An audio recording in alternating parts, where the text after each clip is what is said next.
Arnold De Guzman, First Foodling Distributors Inc., President CEO. I've always participated sa Go Negosyo event since 2007. Yung first Women's Summit, ano na kami doon?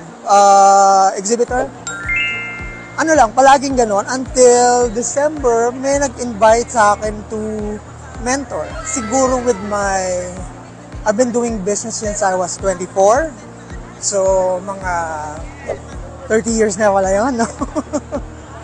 It's good to give back. Siguro one thing na memorable as a mentor, yung bago umalis yung mentee, nakangiti, yung nasagot mo lahat ng questions. Tapos, one big example is, merong isa akong na-mentor, and sinabi ko lang, ask about the Kapatid Mentor Me program.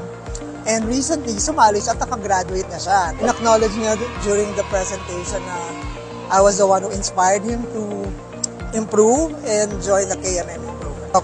For the aspiring ones, madalas tinatanong sa amin, ano bang magandang negosyo? Honestly, hindi namin masasagot yon. Hindi ko sinasagot. Ang sagot ko doon, isa pang tanong.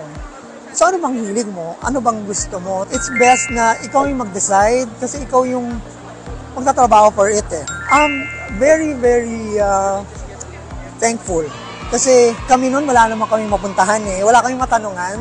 Now, very, very lucky yung mga pumupunta, yung mga gusto magnegosyo at mga nagne-negosyo na nakaka-encounter ng mga situations na nahihirapan sila. Nandito yung mga mentors. Dun sa iba naman, if you have the time, medyo time-consuming. Hindi naman time-consuming, it's you have to give your time here, no? Para makatulong tayo sa ibang tao. Come over and let's see, baka mo meron kang matulungan sa kanilang negosyo.